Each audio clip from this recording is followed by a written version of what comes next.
Recently আপনারা সকলেই জানেন যে আখি কাপ্তাই ঘুরতে গিয়েছে। কাপ্তাই গিয়ে কিন্তু আখি কাপ্তাই ইকো ভ্যালিতে উঠেছে। এই পরিবেশটা এত সুন্দর। আখি কিন্তু বিভিন্ন সময় বিভিন্ন ধরনের ভিডিওর মাধ্যমে আমাদের কাছে শেয়ার করেছে। এত সুন্দর আশপাশের পরিবেশটা না গেলে বোঝাই যাবে না।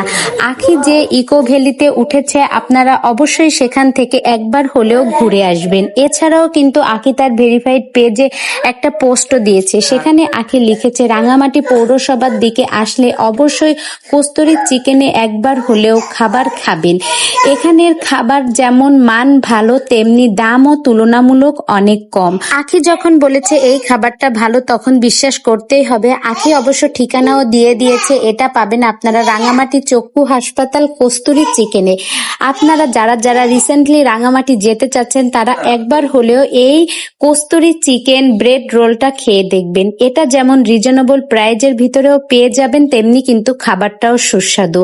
আর সবচেয়ে বড় বিষয় কি, যারা একটু ফ্রেশ খাবার খেতে চান কম প্রাইজের ভিতরে তারা এই কস্তুরী চিকেনে একবার হলেও ঘুরে আসবেন। আমরা কিন্তু রিসেন্টলি রাঙামাটি ঘুরতে যেতে চেয়েছিলাম কিন্তু হুট করে বৃষ্টি আসার কারণে আমরা যেতে পারিনি।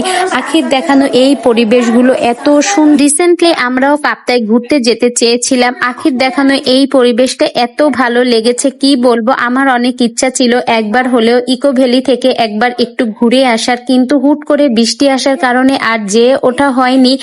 অনেক আপুরা আছেন, ভাইয়ারা আছেন, সারাক্ষণ কর্মব্যস্ততার ভিতরে দিনটা যায়।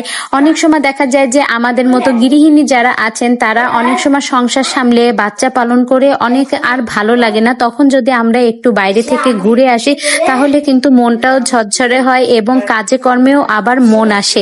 তো বন্ধুরা, আখির দেখানো এই ইকো ভ্যালি থেকে আপনারা যারা যারা ঘুরতে যেতে চাচ্ছেন তারা একবার হলেও একটু ঘুরে দেখে আসবেন।